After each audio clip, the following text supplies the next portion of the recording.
საღამოშვიდობისა თქვენ უყურებთ არგუმენტების დროს მეორე საზოგადოებრივზე მე ზვია დავალიანი ვარ. რატომ უცხადებს საქართველოს პატრიოტთა ალიანსი ბოიკოტს პარლამენტის რიგგარეშე სხდომებს და რა პრეტენზიები აქვს ალიანს ეგრეთ წოდებულ ფარული მოსმენების კანონთან დაკავშირებით, რომელიც საქართველოს პარლამენტმა რამდენიმე საათის წინ მესამე მოსმენით დაამტკიცა. შეიძლება თუ არა ალიანსმა მიმართოს პარლამენტის სხდომების სრულმასშტაბიან ბოიკოტს, თუ მათი წარმომადგენლები საერთაშორისო დელეგაციებში და ნდობის ჯგუფში არ იქნებიან და არ იქნება გათვალისწინებული მათი სხვა მოთხოვნები, ასევე რას ფიქრობენ ალიანსის ლიდერები ქვეყანაში მიმდინარე ყველაზე აქტუალური და სკანდალური პროცესების შესახებ. ამას გავარკვევთ ჩვენ დღეს არგუმენტების დროს პირველ ბლოკში ჩვენი სტუმრები კი სწორედ საქართველოს პატრიოტთა ალიანსის ლიდერები დავით არხანმოურავი და ირმა ინაშვილი იქნებიან. საღამოშვიდობისა ბატონ დავით, საღამოშვიდობისა კაპიტანო ირმა, დიდი მადლობა პირველ რიგში მობრძანებისთვის. მე ცხადია მინდა დავიწყო მოსმენების შესახებ კანონ პროექტით დღევანდელი რიგგარეშე სხდომით და იმ განცხადების მიზეზებით, რომელიც თქვენ გააკეთეთ და რომლის საფუძველზეც ფაქტობრივად არ მიიღეთ ბოიკოტი გამოუცხადეთ, შეიძლება ეს შევაფასოთ როგორც თუნდაც ბოიკოტი. დღევანდელ სხდომაში პარლამენტმა მიიღო ცხადია საკონსტიტუციო უმრავლესობის მქონე უმრავლესობას არ გაუჭირდება ნებისმიერი კანონის მიღება, თუმცა ძალიან საინტერესოა ის მიზეზები, რა მიზეზების გამოც პატრიოტთა ალიანსმა ფაქტობრივად ეს პოლიტიკური გადაწყვეტილება მიიღო, რომ დღეს ყოველ შემთხვევაში პატრიოტთა ალიანსი არ იღებს მონაწილეობა, არ მიიღო მონაწილეობა პარლამენტის მუშაობაში. მოგესალმებით. დღეს ახლა ჩვენ ვერ ვისაუბრებთ ამ ფორმატში რა შენიშვნები გქონდა ამ კანონ პროექტთან მიმართებაში დეტალურად. მე პლენარულ სხდომაზეც გამოვედი და სხვადასხვა ეპიზოდზე ვისაუბრე. ჩვენ გვაქვს აბსოლუტურად განსხვავებული ხედვა, განსხვავებული მოდელი ფარული მოსმენების აღკვეთასთან მიმართებაში, როგორ უნდა მოხდეს ამისი აღკვეთა ქვეყანაში კონტროლი. ჩვენ საერთოდ ვსაუბრობთ უფრო მძლავრი ინსტიტუტის, მძლავრი სააგენტოს, კიბერუსაფრთხოების სააგენტოს ფორმირებაზე ქვეყანაში, რომელიც მოიცავს როგორც ელექტრონული დაზვერვის, ისე ელექტრონული კონტრდაზვერვის კომპონენტებს უფრო მასშტაბურ. მაგრამ იმ ფორმით, რა ფორმითაც პარლამენტმა დაამტკიცა, თქვენ მხარს არ უჭერთ ამ კანონ პროექტსაც კი. ჩვენ პრეტენზიები გქონდა და გვაქვს არა მარტო შინაარსთან ამ კანონის, არამედ განხილვის პროცესთანაც, პროცედურასთანაც, იმიტომ რომ უმრავლესობამ ეს კანონ პროექტი გამოიტანა პირველ მოსმენას და იქ მოხდა ცალკეული თავების განხილვა, მხოლოდ საერთოდ სტრუქტურა და წესი, როგორია პარლამენტის მუშაობის პლენარული სხდომის პირველი დღე ეთმობა კონკრეტული კანონ პროექტის სულისკვეთების, მიზნების გაანალიზებას და შეფასებას. გადავედით მერე მეორე მოსმენაზე და მეორე მოსმენის დროს უმრავლესობის წარმომადგენლებმა პირდაპირ თქვეს, რომ ჩვენ ახლა მუხლობრივ განხილვას არ მივყვებით, არადა მეორე მოსმენის დროს სწორედ მუხლობრივი განხილვა ხდება კანონ პროექტის. და როდესაც სრულდებოდა ეს სხდომა, ითქვა, რომ დაინიშნება რიგგარეშე სხდომა და აზრი ეს იყო, რომ სულ არ გვაინტერესებს რა შენიშვნები ექნება და არ ექნება ოპოზიციას, ჩვენ მესამე მოსმენით მაინც მივიღებთ წარმოდგენილ კანონ პროექტს. არგუმენტი ამ შემთხვევაში იყო ის, რომ ოპოზიცია ამ შემთხვევაში იგულისხმება ნაციონალური მოძრაობა და ევროპული საქართველო იყენებდა ბოროტად, ასე ვთქვათ, საპარლამენტო ტრიბუნას და ფაქტობრივად მცირე საბოტაჟს ეწეოდა და ხელს უშლიდა რეალურად კანონ პროექტის განხილვას. თქვენ იზიარებთ თუ არა ამ არგუმენტს და როგორ შეიძლება მაშინ დავუშვათ, არ ვიცი, მე თქვენი განცხადებაც წავიკითხე, სადაც მთლიანად მართლ პარტიას და ნაციონალურ მოძრაობას პოლიტიკურ პინგ-პონგის თამაში დასდეთ, ბრალი. როგორ უნდა შევაფასოთ ეს მოვლენები ზოგადად და როგორ უნდა განვიხილოთ კანონ პროექტები? მარტივი. პირველი, ჩვენ თვითონ ამ საკითხს ხედავთ სრულიად სხვანაირად. აი ეს არის პირველი. ყველაზე დიდი მსოფლიოში საბიუჯეტო ორგანიზაცია არის ამერიკის ეროვნული უსაფრთხოების სააგენტო, რომელიც სწორედ ელექტრონული დაზვერვის, ელექტრონული კოდ დაზვერვის გნებავთ მოსმენების აი ამ საკითხებს ალაგებს. უნდა გვესმოდეს, რომ სატელეფონო მოსმენაზე მეტია კიდე ის, რასაც კიბერუსაფრთხოებას ვეძახით, არის ინტერნეტ სივრცე, არის ქსელები, არის მონაცემთა ბანკები, ბევრად მეტი საკითხებია. ამიტომ ერთია, რომ ჩვენ სხვანაირად უყურებთ კონცეპტუალურად თემას. მეორეა, რომ არავის არ აინტერესებს ჩვენ როგორ უყურებთ ამ საკითხს. ხელისუფლებას აქვს თავის გეგმა, მიდის ამ გეგმით. რომ მიდის ამ გეგმის ჩანს იქიდან, რომ პრინციპები დარღვეულია, პრინციპი რა არის? პირველი მოსმენა კანონის არის პრინციპულ დონეზე მოსმენა. იქ ამ დროს მოხდა რამოდენიმე კანტაკუნტად რაღაც მუხლებში ჩაძრუნენ, ასე ვთქვათ, მუხლებში ჩაიხედეს მეორე მოსმენა უნდა იყოს რეალურად მუხლობრივი მოსმენა. თქვენს რომ ეს არ იქნება, თავებად მივიღებთ, რას ნიშნავს თავებად? მე ამ მუხს არ უჭერ მხარს, მაგრამ თავ შეიძლება უჭერდე. ანუ აზრი აღარა აქვს. მესამე მოსმენაზე უნდა იყოს სარედაქციო საკითხები. უკვე ნათელი გახდა რომ ესენი რასაც უნდა იმას მიიღებენ, ამიტომ იქ მონაწილეობას აზრი არ აქვს, ეს ერთი. სულ სხვა თემა იქ ნაცმოძრაობა რა შვებოდა. ის ცდილობდა ყველა რაღაცა დროში რა მომენტიც ქონდა, იქ რაღაცას საწინააღმდეგო ეთქვა. ეს არაფერს არ იძლევა დროის გაწელვის გარდა. ამიტომ ჩვენი მიდგომა სულ სხვა არის. ჩვენ არ ვაპირებთ რაღაცა გამოჭერაზე არა ვართ. ვამბობთ რომ ეს სწორი არაა. გინდა რომ ვიმსჯელოთ, არ გინდა მსჯელობა, თუ არ გინდა, მაშინ რა საჭიროა იქ მონაწილე? რატო უნდა ვიყოთ მესამე მოსმენაზე? თუ მაინც მუხლობრივად არ ეხილავ, მარტო თავებად, მაინც მიიღებ, არავის აზრი არ გაინტერესებს? ესე იგი ყოფნაც არაა საჭირო, ეს სხვადასხვა თემებია, აი ამის თქმა მინდა. ამიტომ არის ახლა ვიღაცა ბოიკოტს უძახის, ვიღაცა არა, მაგრამ ფრაქციამ ჩათვალა, რომ აზრი არ აქვს მონაწილეობას და თანაც რიგ გარეშეს ხდომა. რიგ გარეშეს ხდომა, რატომ არ ნიშნავენ, თუ რიგ გარეშეს დანიშნვა გინდა, ანუ გეჩქარება. რატო არ ნიშნავენ რიგ გარეშეს ხდომას მაჟორიტარების გაუქმებასთან დაკავშირებით? მარტივი 3 პუნქტი. პირველი, სანამ ხელისუფლებაში მოვიდოდა ქართული ოცნება და ჩვენ მაშინ ერთად ვიბრძოდით, დაპირება იყო რომ გაუქმდება მაჟორიტარი სისტემა, რომ მოვიდა მოგვატყუა, არ შეა, არ გააკეთა. შემდეგ დაპირება იყო რომ აი ეხლა ამ არჩევნების მერე გავაკეთებთ, ისევ ტყუილი არ აკეთებენ. 200.000 ხელმოწერა შეგროვდა, კომიტეტებში მოსმენა იყო. განხილვაც კი იყო პარლამენტში, დარჩა მხოლოდ კენჭისყრა. კენჭისყრაზე არ აყენებ, დანიშნა რიგ გარეშეს თომას და ახლა ეს საკითხი უკვე საკონსტიტუციო კომისიის ფორმატშია გადადებული და შეიძლება იქ მაინც გადაწყვეტეს. ეს კანონის დარღვევაა და მათ ეს გადასარევად იციან. კანონ პროექტი, რომელმაც გაიარა კომიტეტები და განხილვა პარლამენტში და მისულია საკითხი კენჭისყრამდე, არ შეიძლება მისი გადატანა საკონსტიტუციო საკითხების კომისიაში. ეს სწორედ კანონის დარღვევაა. ეს კეთდება ხელოვნურად, რატო? რომ არ გაუქმდეს მაჟორიტარი სისტემა, მორიგი ტყუილია. ანუ ერთი ტყუილი, მეორე ტყუილი, მესამე ტყუილი, სულ ტყუილი, იმიტომ რომ ეს არ გააკეთო, თვითონ აწყობთ ეს მაჟორიტარული სისტემა. ეხა რაც სააკაშვილს აწყობდა, ეხა ამათაც აწყობს მოირგეს ზედ. ამიტომ თუ შენ რიგ გარეშეს თომას არ ნიშნავ იმ კანონზე, ამ კანონზე რატო მოვიდეთ, რომელზეც მაინც ჩვენი აზრი არ გაინტერესებს. მით უმეტეს როგორი სტრუქტურა აქვს ეხა პარლამენტს, როგორ მუშაობს პარლამენტი, ხო? გაგაწყვეტინეთ სიტყვა უკაცრავად. პარლამენტში დეპუტატს საშუალება არ აქვს სხვა თემებზე ისაუბროს. გესმით, აი თქვათ, მივიღებდი მონაწილეობას ამ სხდომაზე, თუ მე მექნებოდა საშუალება, რომ აიდი ბარათებთან დაკავშირებით გამეკეთებინა განცხადება, ან მიწების თემასთან მიმართებაში გამეკეთებინა განცხადება. რეგლამენტი, სააკაშვილის დროს მიღებული რეგლამენტი ითვალისწინებს იმას, რომ მხოლოდ 4 შაბათი დღე არის, დაახლოებით 9 საათი დილით, როდესაც პარლამენტის წევრს შეუძლია რაღაც პოლიტიკური განცხადება გააკეთოს, არა იმ თემაზე, რაც იხილება, არამედ სხვა განცხადებები და ის დილის 9 საათიდან უნდა მოასწროს სიაში ჩაწერა, ადგილებს, რა თქმა უნდა, იკავებს ქართული ოცნება და ნაციონალური მოძრაობა და მუდმივად ბლოკავს ხელოვნურად და გეუბნება, რომ უკვე ადგილი არ არის 30 კაცია ჩაწერილი და ხელოვნურად არ გაძლევენ საშუალებას, რომ შენ მოგეცეს ტრიბუნა. საერთოდ პარლამენტი ძალიან დაემსგავსა დახურული ტიპის დაწესებულებას, ბევრი აბსურდული წესი და სტანდარტი არის. რა მოთხრეს ხალხს, მოსახლეობას, რომ ჩვენო პატივცემულო ამომრჩევლებო იცოდეთ, რომ პარლამენტში დღეს არავითარი საშუალება აღარ არსებობს, რომ ადამიანი გამოვიდეს და რამე პოლიტიკური განცხადება გააკეთოს. ეს არის რაც მოსახლეობამ არ იცის, გონიან. აი უნდა უთხრათ, რომ მიხეილ სააკაშვილის დროს შეიცვალა კანონი ისე, რომ პარლამენტში დეპუტატს არანაირი საშუალება არ აქვს გააკეთოს პოლიტიკური განცხადება.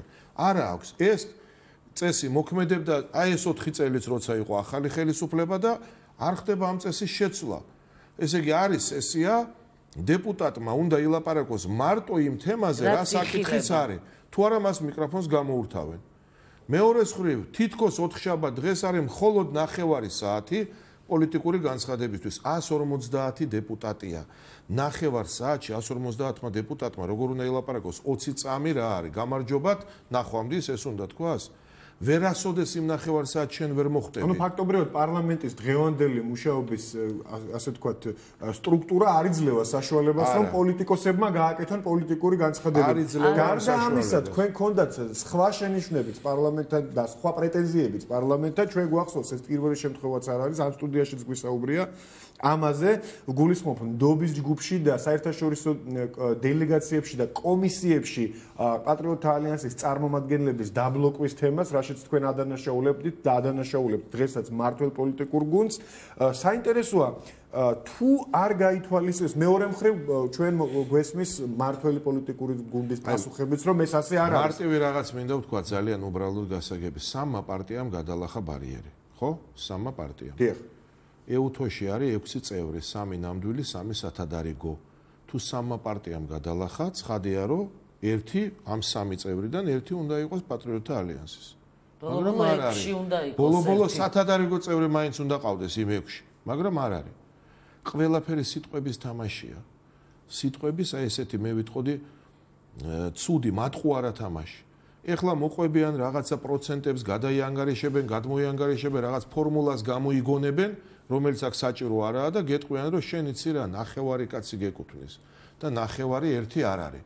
ან მეოთხედი კაცი გეკუთვნის. აი აქამდე დავა. ამ დროს მარტივია. რატომ ყავს ვიცე-სპიკერი გადალახე ბარიერი, ესე იგი სულისკვეთება კანონმდებლობის რა არის? ბარიერი გადალახე ყველგან უნდა იყოს წარმოდგენილი. სრულფასოვნა და პარიტეტულ საწყისს. ამის საშუალება არის. თუ არ არის საშუალება, სხვა თემაა. 6 კაცია. არის საშუალება. 3 ნამდვილი წევრია, 3 სათადარიგო. მე რომ მკითხო, ნამდვილი წევრი უნდა იყოს, მაგრამ სათადარიგო მაინც იყოს. არა რაღაცა სიტყვების თამაში, პროცენტები აქით-იქით არა. რატომ? იმიტომ რომ ეუთუ არის ის ორგანიზაცია, სადაც ტერიტორიული მთლიანობის საკითხია, ანუ ჩვენ თუ იქ ვიქნებით ვილაპარაკებთ ცხინვალზე და სოხუმზე, ეუთუ არის არჩევნების თემა. ჩვენ თუ იქ ვიქენით არჩევნებზე ვილაპარაკებთ და გაყალბებაზე, გაუთავებელზე.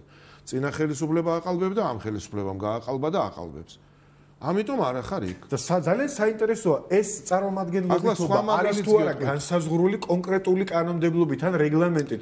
თუ განსაზღვრულია სწორედ არის განსაზღვრული, მაგრამ შეიძლება თუ არა ამ წინადადება შეგიძლია წაიკითხო, ახლა ჩვენ ვაპირებთ სხვა შორის სასამართლოში რომ გავასაჩივროთ, მაგრამ მაგას წინადადება შეიძლება სხვადასხვანაირად წაიკითხო. მე ვკითხულობ ესე რომ რახან ბარიერი გადავლახე მეკუთვნის. და ის კითხულობს ესე რომ არა აი შენი ამ პროცენტებით ეხა ნახევარი კაცი გეკუთვნის. ახლა ახალი თეორია დაბადეს რომ როგორ გაიყო ნაცმოძრაობა, ორი ნაცმოძრაობაა და იმათ არ ეკუთვნით. იმათ ბარიერი ერთმა გადალახა, ორად კი გაიყვნენ. მაგრამ ორად რო ასე შეიძლება ხუთად გაიყვნენ და ყველაფერი ეს არ არის სწორი, მაგრამ სიტყვების თამაშია თქო, როგორც უნდა ისე ათამაშებენ ამ სიტყვებს. გინდა ისე იტყვიან, გინდა ასე. მეორე მაგალითს მოგიყვანთ ეხლა რთულ სახელებს არ ვიტყვი, მაგრამ კომისია დელეგაცია, რომელიც ბრიუსელთანაა დაკავშირებული. რო დავიწყო ეხლა ლაპარაკი იქ ასე ევრონესტი ეს ხალხს აფსარეუბნება და ბრიუსელთან დაკავშირებულ დელეგაციაში იქ საერთოდ 10 ნამდვილი წევრია, 10. და არც ერთი თქვენგან. არც ერთი ჩვენგან. იქ რაღაც აი სათადარიგოში ჩაქსვავ, რატო? 10 წევრში ერთს რატო არ მაძლევ? სათადარიგოში ჩაქსვავ, იმიტომ რომ ისევ სიტყვების თამაში ასეთი პროცენტები, ისეთი პროცენტები, ეს ყველაფერი ტყუილია, ამაზე არის ლაპარაკი. პლუს ახლა იხილება საკითხი ტერიტორიული მთლიანობის აღდგენის კომისიის დაკომპლექტების. მრავალი წელია ეს კომისია ფუნქციონირებს. თავმჯდომარე უნდა იყოს გედი ფოფხაძე, უმრავლესობის წარმომადგენელი.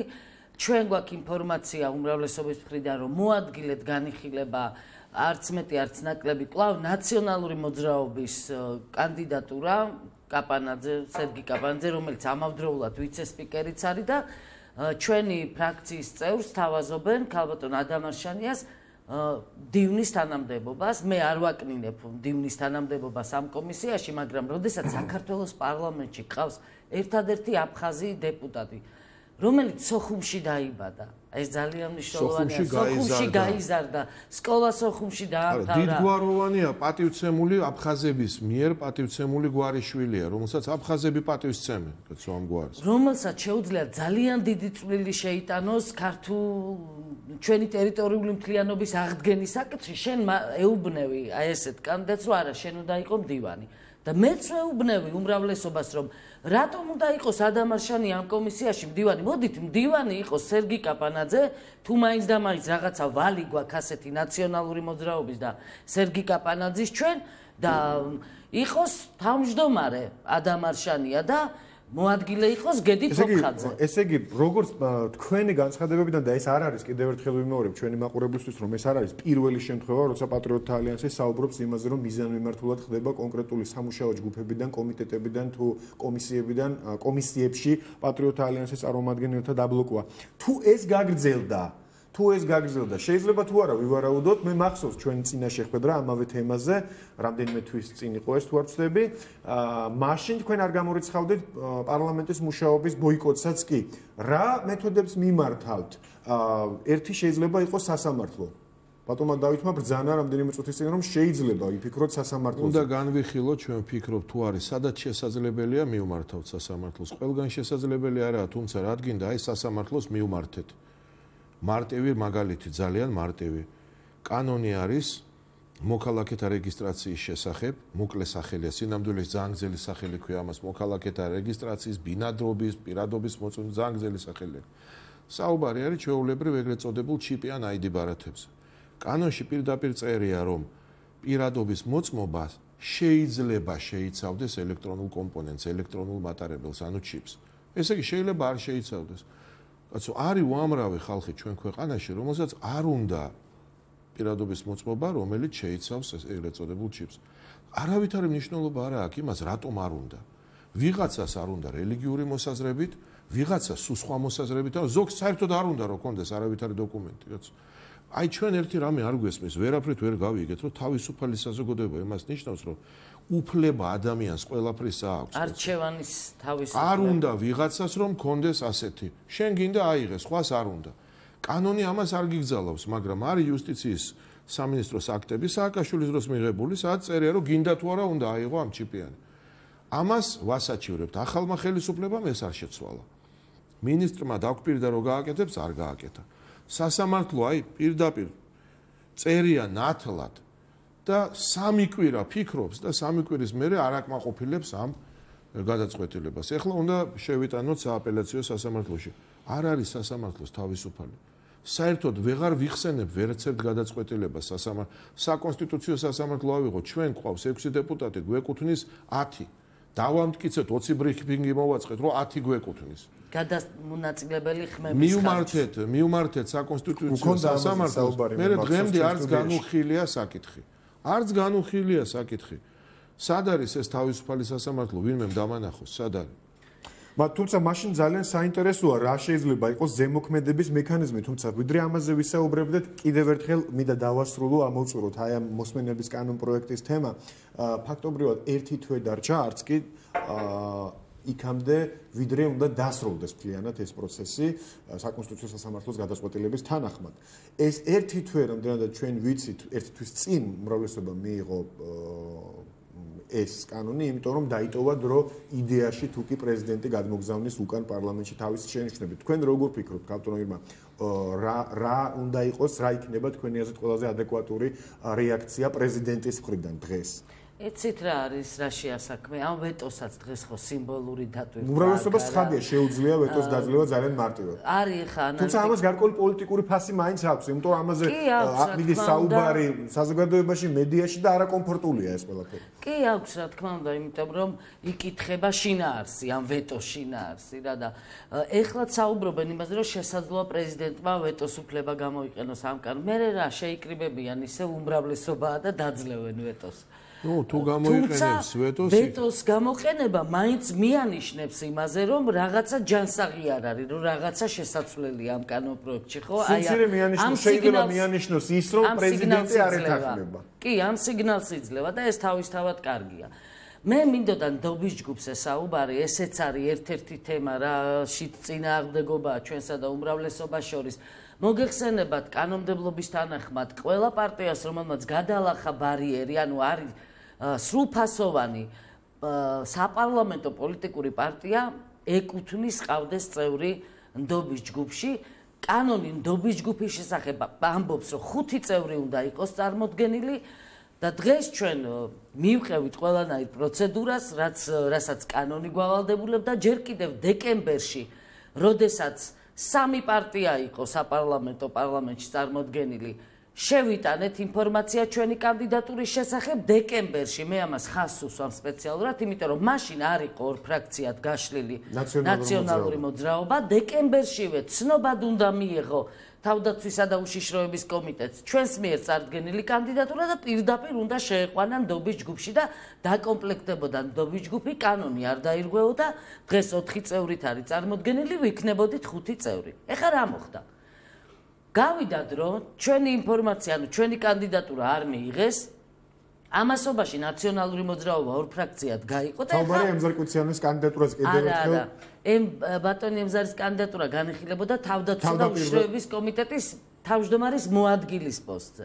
და იქაც იყო პრობლემები, გვახსოვს, უბრალოდ ხდია დავა კონკრეტულ მაყურებლისთვის. იბნევა ამით რა, მარტივად უნდა ვთქვა, ნდობის ჯგუფი დეკემბერში უნდა შემდგარიყო. იქ გვეკუთვნოდა ადგილი, უნდა ყოფილიყო ირინა ინაშვილი. დიახ, ნდობის ჯგუფში ხელოვნურად გაიწელა დეკემბერში, სრულიად ხელოვნურად ნდობის ჯგუფი უნდა შემდგარიყო. არ შედგა, ამ დროს ნაცმოძრაობა ჯერ გახლეჩილი არ იყო და თავის კანდიდატი წარადგინა. ამასობაში გაიხლიჩა ორად თუ ხელოვნურად გაყვეს ორად და ეხა ორივეს უნდა კანდიდატი არ ეკუთვნით. მაგრამ ახლა იძახეთ, მაშინ მოდი 4 ჯგუფი, 4 კაცი იყოს, არც თქვენ, არც მათ. და ამ 27 კაცს ნაციონალური მოძრაობის 27 კაცს უკვე არჩეული ყავს საკუთარი წევრი ნდობის ჯგუფში და ეხა გეუბნებიან რომ აი ამ 6-მა კიდე თავიდან უნდა აირჩიოს თურმე იქ ნდობის ჯგუფის წევრი. ანუ მე პირდაპირ ვთხარი უმრავლოდ ჩვენ არ გვახასიათებს სხვათა შორის რაღაც კულუარული თამაშები და ისეთი საუბრები ზურგს უკან. ჩვენი სტილი და ჩვენი არჩევანი არის საჯარო პოლიტიკა და საჯაროდ საუბარი პრობლემებზე და მე ბიუროს ხდომაზე სწორედ ეს საკითხი წამოვწიე. აი ამდენი წინააღმდეგობა გაგვეცით პასუხი, სად არა ვართ ჩვენ მართალი, სად არ ვითხოვთ ჩვენ სამართლიანად იმას, რაც გვეკუთვნის. ძალიან საინტერესოა რა მექანიზმები რჩება ბატონ დავით თქვენ ბრძანეთ რომ სასამართლოს იმედი არ აგვაქვს ბრძანეთ რომ შეიძლება ასე თქვა თვითონ პარლამენტში უკვე პოლიტიკური განცხადებების გაკეთებაც კი შეუძლებელია მაშინ რა მეთოდი რჩება იმისთვის რომ აი თუნდაც ამ საკითხებთან დაკავშირებით დააყენოთ მოთხოვნები და მიიღოთ მათზე თუ არა დამაკმაყოფილებელი ყოველ შემთხვევაში რამე პასუხი მაინც ეს ყველაფერი სამწუხაროდ ასე ვფიქრობ, რომ ნელ-ნელა მევა იქამდე, რომ განხეთქილება უფრო დიდი გახდება და აქციებით დასრულდება. აი ასე ვფიქრობ, მე ამას ერთვება ის, რომ საერთოდ ძალიან ცუდი ვითარება ყველა მიმართულებით. არ ვიცი, ვინ აკეთებს ახლა ამას. და როგორ აკეთებს და რატო. იქ ირმა მისაუბრა ახალ კოჰაბიტაციაზე ხა. და მე მომეჩვენა, რომ ეკა ნაწყენი იყო. მე მინდა ვთქვა, რომ რა თქმა უნდა პარლამენტში არის ხალხი, ვთქვა ბესელია. ან დაუშვათ გეგიძე ან გოგიჩაიშვილი ვისთანაც ერთად ჩვენ 10 წელი მიტინგზე ვიდექით და არც ერთ წამს ჩვენ არ ვფიქრობთ რომ ეს ხალხი გინებავთ ბესელია გინდაც გოგიჩაიშვილი გინდაც გეგიძე ან რომელიმე სხვა აი კანთარია რა ვიცი შევა რაიმე კოჰაბიტაციაში ნაცმოძრაობა ამას ჩვენ არ ვფიქრობთ ჩვენ გვესმის რომ ეს ხალხი არასოდეს მათთან არავითარ კავშირში არ იქნება მაგრამ პარლამენტში მარტო ეს ხალხი არ არის კაცო ქართულ ოცნებაშიც უამრავი სხვა ხალხია ბევრი მათგანი საერთოდ პოლიტიკაში არ იყო და ეხლა გაჩნდა იმის ფიქრი ვინ რას აკეთებს ძალიან მიჭირს, მაგრამ ფაქტი ერთია, რომ ყველგან წინააღმდეგობაა გაუგებარი სრულად. და არავითარი წინააღმდეგობა არ აქვს, არც ძველ ნაცმოძრაობას, არც ახალს. აი ეს არის ფაქტი. ჩვენ გვაქვს ყველგან წინააღმდეგობა, ორად გაყოფილ ნაცმოძრაობას არცაც წინააღმდეგობა არ აქვს. ეს ახლა ბუნებრივად ჩვენ გაღიზიანებასაც ბადებს და გასაგებია, რომ გვიჩნდება აზრები, რომ რაღაცა რა არის გასაგები რომ ეს გაუგებარი ეს არის ძალიან წარმოუდგენლად რთული და აუხსნელი ვითარებაა ეს ერთი არ ვიცი ახლა ხელისუფლებაში ვინ შვება ამას პრემიერ-მინისტრი კვირიკაშვილი თუ ის არაფერ შუაშია სხვა ვინმე შვება ვერ ხვდები მე ახლა არც ფიქრობ რომ ამდენი უნდა ვიფიქრო ამაზე ფაქტი ერთია რომ წინააღმდეგობები უამრავია ამას ერთვება ისიც რომ საერთოდ ქვეყნის მართვის კუთხით გინდა ეკონომიკური გინდა სოციალური კუთხით ყველგან პრობლემაა არაფერი სიკეთე არსად არაა და საბოლოო ჯამში ახლა უბსკრული იზრდება თუმცა ალბათ არ უნდა დაგვეუწყდეს დღეს მაინც განსაკუთრებული დღეა დასრულდა საბოლოოდ პრინციპში დასრულდა პოლიტიკური ნაწილი უიზო მიმოსვლისა შენგენის ზონასა და საქართველოს შორის ჩვენ ვაფასებთ ყველაფერს რაც მიხნა დავინახოთ არა არასოდეს არ ვიყუთვნოდით ჩვენი მხალს ვინც დაუნახა პირიქით ჩვენ ყოველთვის ვამბობდით რომ ოპოზიციონერობა არ ნიშნავს სიძულვას კაც მით უმეტეს მანდ ბევრი ისეთი ხალხი ვინც მეგობარია ჩვენი ყოველთვის რაღაც მიღწევას ღიად ვამბობდით აი მაგალითად როცა სავიზო რეჟიმის თემა წამოიწია, ჩვენ სწორედ ვიძახდით, რომ ხელისუფლებამ ბევრი იშრომა და ამას ვაფასებთ, ნაცმოძრაობა იძახდა, რომ არაფერი გაუკეთებია თუ. მე ვამბობ, რომ გააკეთეს, იშრომეს და ყოჩახ მიაღწიეს ამ ვიზო. ძალიან კარგი. ვინ ამბობს რაიმეს რომ ცუდია? ჩვენ ასევე მაპატიეთ ღია დაუჭირეთ მხარი მანანა კობახიძეს, როდესაც მისი კანდიდატურა იყიდებოდა, იმიტომ რომ სასამართლოში, იმიტომ რომ ისიც ჩვენი თანამებრძოლია და ღირსეული ყველაფერი რაც კარგია, ჩვენ ვამბობთ რომ კარგია, მაგრამ ის რომ რაღაც კარგია არ ნიშნავს რომ თქვათ რაც არის ცუდი. ის რაც ხდება ახლა პარლამენტში ცუდია, ეს ჩვენ შორის უბსკულს აჩენს. ის რაც ხდება ქვეყანაში, ბევრი რამ ეხა მარტივად და შეგვიძლია ძალიან უბრალო რაღაცეები ვთქვათ, ხო? საწვავი, ბენზინი დაახლოებით 30%-ით საშუალოდ გაზვირდა, გაზი, მანქანის გაზზე მაქვს ლაპარაკი, 50%-ით, კაცო, პური გაძვირდა 15%-ით საშუალოდ და ხორცი გაძვირდა 20-25%. ეს ცუდია. ამიტომ ასე არ არის ეხა ჩვენ არ შეგვიძლია ყველაფერზე ვთქვათ ეს კარგია, რაც ცუდია, ცუდია, რაც კარგია, კარგია, მაგრამ ერთ რამეს ვამბობ, ჯამური ვითარებაა ცუდი. ხალხს შორის და ხელისუფლებას შორის უბსკრული ჩდება და იზრდება და მე მინდა რომ შევახსენო ყველას რომ ჩვენ სწორედ ხალხის პარტია ვართ, ხალხის, ჩვენ არა ვართ რაღაცა ხელოვნური პარტია, ჩვენ იქ ვართ სადაც ხალხია.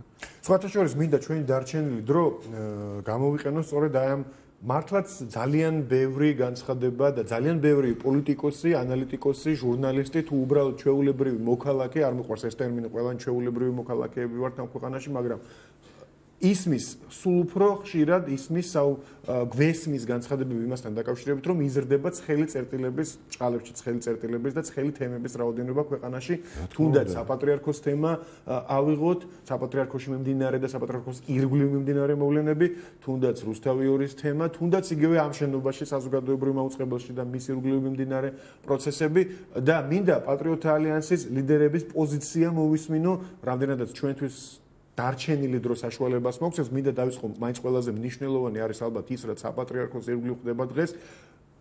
ბევრი განცხადება მოვისმინეთ, მე ცხადია ვერ მოვახერხებთ დეტალებში შესვლას ამ საქმეს, იმიტომ რომ არც ვიცით საპატრიარქოს ირგვლივ რაც ხდება თქვენ რას ფიქრობთ, რა ხდება. ჩვენ ამაზე ბრიფინგი გქონდა მე და ქალბატონ ირმას და ძალიან გასაგებად ვთქვით რაც ხდება.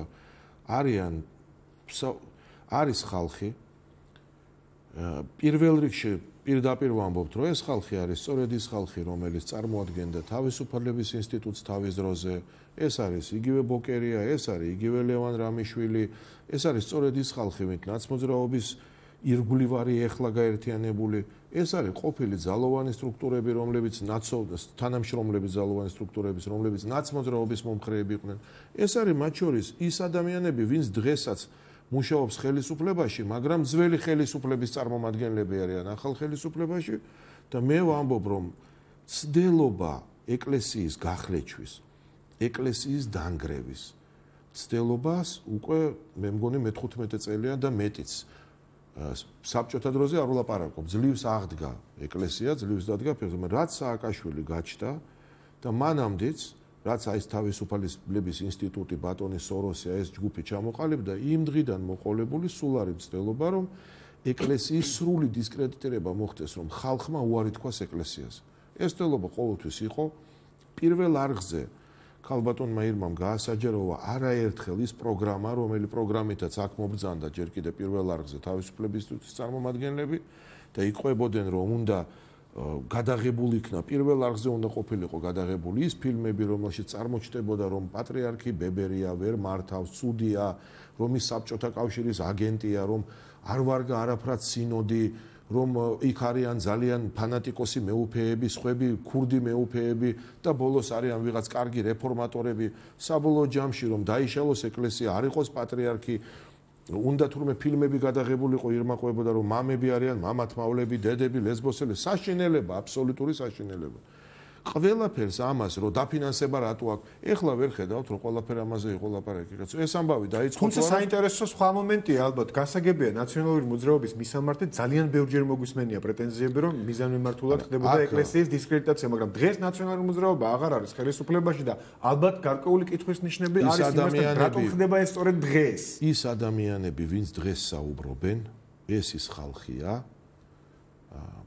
რომლებიც სწორედ ნაცმოძრაობასთან იყვნენ დაახლოებული, მათ შორის ეკლესიაზე მაქვს საუბარია. ეკლესიაში ახლა მეუფე პეტრე აბა ვინ არის, არ ვიცი, ვითომ მეუფე პეტრე აბა ვინ არის მაპატიეთ.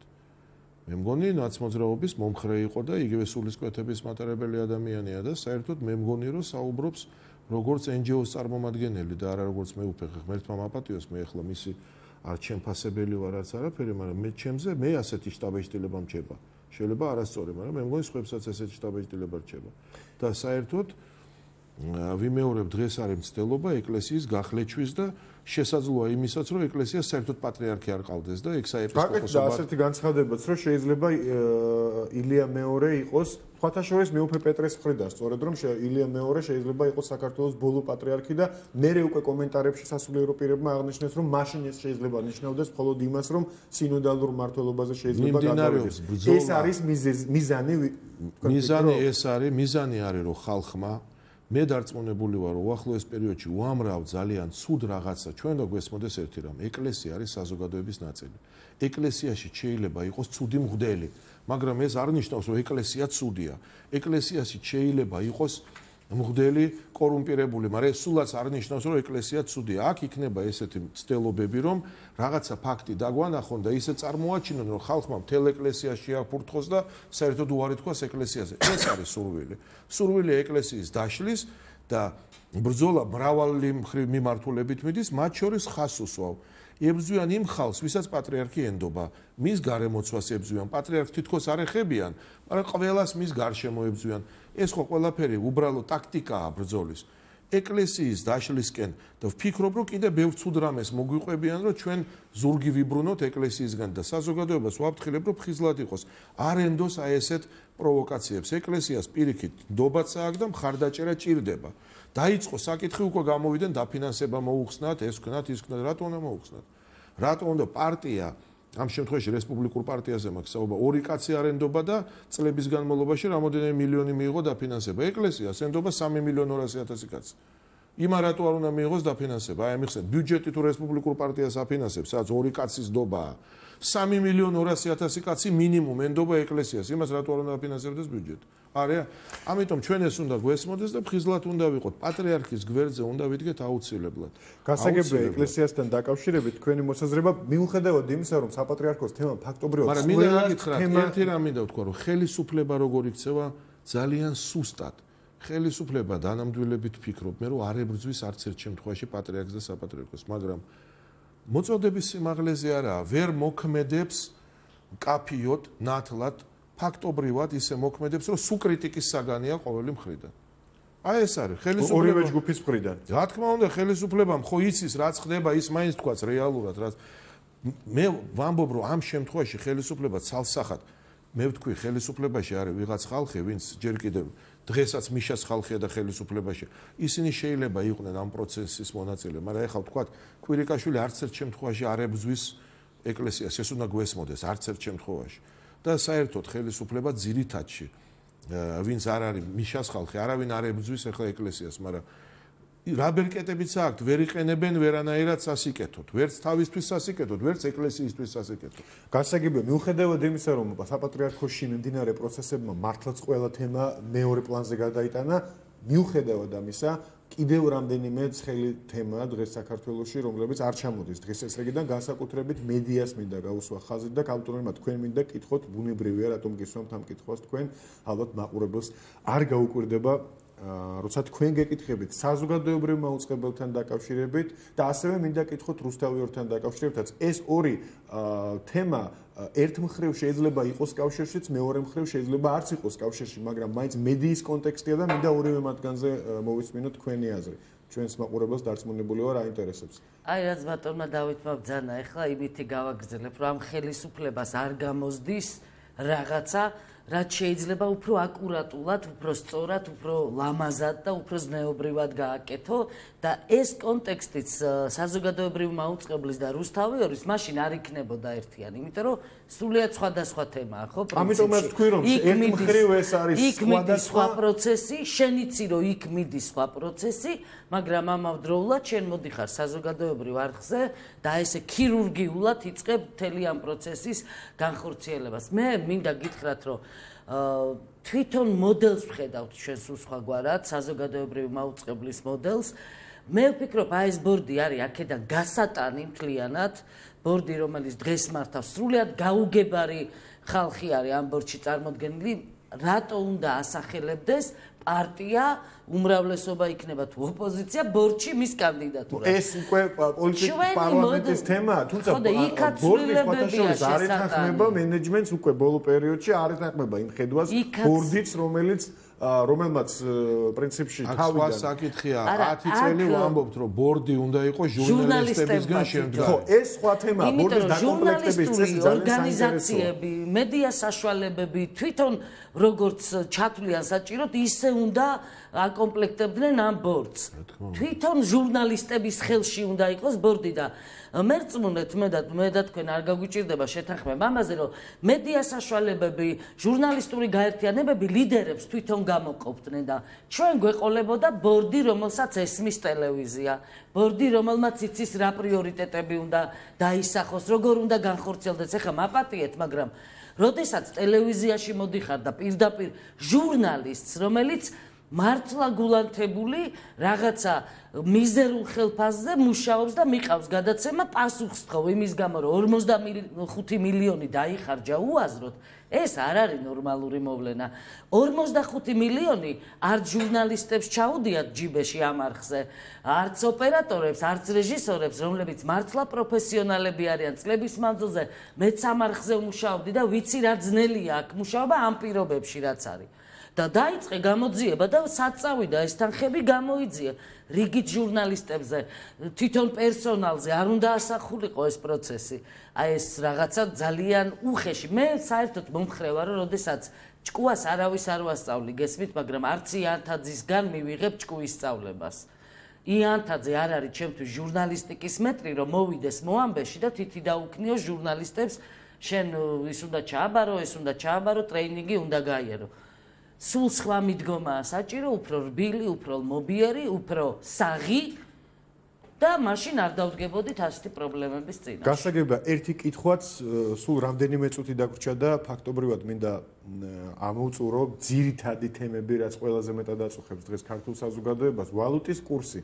ძალიან საინტერესოა, ყოველთვის საინტერესო განცხადებებს აკეთებდით ხოლმე პატრიოტები ვალუტის კურსთან დაკავშირებით და ამ მხრივ ბოლო რამდენიმე დღის მანძილზე თითქოს ერთგვარი პროგრესია, ლარის კურსი მყარდება და საზოგადოებას გაუჩნდა ამ მხრივ გარკვეული პოზიტიური მოლოდინები, რომ შესაძლოა ყველაზე ცუდი პროგნოზი, რაც წარმოგვედგინა, არ გამართლდეს და შეიძლება მართლა წამოვიდეს ლარის კურსი უფრო. რას მოიტანს ეს ჩვენ ამ ეკონომიკა, ეს არის პროცესები, მიზეს შედეგობრივი პროცესების ერთობლიობაა, გესმით?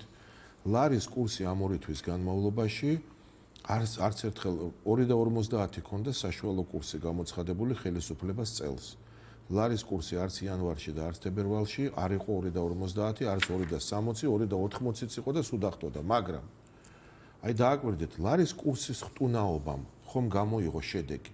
შედეგი გამოიღო ის, რომ მაგალითად პური გაძვირდა 15%-ით. შედეგი გამოიღო ის, რომ გაძვირდა ხორცი, საკვები პროდუქტი, გაძვირდა ბენზინი. ამ პირობებში ეხლა რომ ლარის კურსი უკან წავა და ვთქვათ, ჯერ ეს ერთი არ ვიცი რამდენი რეზერვი დარჩა ეროვნულ ბანკს. იმიტომ რომ ვთქვათ ეს 40 მილიონი გამოაგდეს ყოველდღე, ეს ერთია. მეორეა, რომ ნამდვილად ჩანს, რომ არის ხელოვნური მოლაპარაკება ეროვნული ბანკებისა სხვა ბანკებთან, რათა მათ ნაკლები დოლარი შეიძინონ, რომ კურსი ეს ხელოვნური მოლაპარაკება ის მაინც გადატყდება და არაფერი გამოვა აქედან, მაგრამ სხვა ასპექტზე მინდა თქვენი ყურადღება გავამახვილო. ახლა სტაბილური რო გახდება კურსი, ფასები რა დავარდება? საინტერესოა, როგორც წესი, კურსის ვარდნის დროს მაშინვე იწევს ფასები მაღლა, მაგრამ კურსის გამყარებას მაშინვე არ მოყვება და როგორც წესი იშვიათად მოყვება. აი ეს კიდე მრავალი განზომიერება ბევრს შეუნიშნავს. ჩვენ გვესმეხლა გველის რამოდენიმე თვე, შეიძლება ბევრი თვე, როცა ფასები არ დავარდება.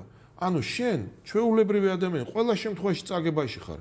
კურსი იზრდებოდა, ყველაფერი წააგე, ეხლა ფასები გაიზარდა, კურსი შემცირდება, ისევ შენ ხარ წაგებაში. ამით რას ხსნი მე? ეკონომიკა, ვისაც კი 2 კლასის განათლება აქვს ეკონომიკური, მან იცის, რომ არ შეიძლება ესეთი სწრაფი რაღაცები. თუ კურსი ავიდა, ის რაღაცა უნდა დასტაბილურდეს, ის კი არა რომ მე ეხა დავაგდოთ. დასტაბილურდეს უნდა არ ვიცი 2.60-ზე 2.65-ზე ხანგრძლივად თუ იწყებ კურსის კლებას ესე ძალიან ნელი პროცესი უნდა იყოს რომ ფასების კლება მოყვეს ნელად ესეთი ვარდნები არ ეხა მეორე საკითხია იგივე კომერციულ კომპანიებს კითხეთ იმათ რა საშიშროება აქვთ დღეს ვითომ რაღაცა ნელ-ნელა დაიწყო დაშვება კურსმა ფასებში ამცირებენ ხვალ ისევ ავარდება კურსი რაც გააკეთებენ სტაბილურობა არ არის კურსის დიდი არის კოეფიციენტი ცურვისა არ შეიძლება რომ ესეთი დიდი კოეფიციენტი იყოს ამიტომ ხელისუფლებამ რაღაც გააზრებული პოლიტიკა უნდა აწარმოოს აქ ამ პოლიტიკას არ აწარმოებს და რაც თორე საჯარო არ არის საჯარო იცით რას ნიშნავს რომ ხელისუფლებამ უნდა თქვას რომ მე ვაწარმოებ ინტერვენციას და გეუბნებით პროგნოზს რომ ეს ესე იქნება და გაჩერდება კურსი ამ დონეზე ხანგრძლივ რატო რომ ბიზნესმა მიიღოს სიგნალი როგორი ხო სტაბილურობა არის აუცილებელი ცხადია თუმცა ხელისუფლება ამ შემთხვევაში ამბობს რომ ცურავი კურსის შემთხვევაში ძალიან რთულია პროგნოზირება ხელისუფლება თვითონ არაფერი არ იცის ამიტომ ვერაფერს ვერ გვეუბნება ამ კურსს ახლა ხელოვნურად აგდებს რომ რომ თლიანი შიდა პროდუქტის პრობლემა აქვს რომელიც ლარებშია გაცხადებული და წლიურ გეგმას უნდა დაამტყუეს როგორმე, ამიტომ ამ პრობლემებში ეკონომიკურად სიკეთე არ ხდება, ის რაც ხდება ყველაფერი საბოლოო ჯამში რიგითი ადამიანისთვის ცუდია. ეს ყველას ესმის და ხალხში ეს გაღიზიანება ზრდის, მეტი არაფერი. გასაგებია აქტიურად მივადევნებთ თვალყურს ამ მთავარ თემებს და იმ პრობლემებს, რომლებიც ყველაზე მეტად აწუხებს ქართულ საზოგადოებას ხადია და მათ შორის პატრიოტთა ალიანსის განცხადებებსაც და დამოკიდებულებას მის მიმართ მე მაყურებელს შევახსენებ რომ დავით თარხან-მოურავი საქართველოს პატრიოტთა ალიანსის თავმჯდომარე და ირმა ინაშვილი საპარლამენტო ფრაქცია საქართველოს პატრიოტების თავმჯდომარე იყვნენ ჩვენი გადაცემის ვიცე-სპიკერი ფრაქციის თავმჯდომარე გიორგი ლომია უკაცრავად საქართველოს პარლამენტის ვიცე-სპიკერი იყვნენ ჩვენი გადაცემის პირველი ბლოკის სტუმრები დაგველოდეთ სოციალური რეკლამის შემდეგ რამდენიმე წუთში ჩვენ გაერთიანებული პროფკავშირების თავმჯდომარე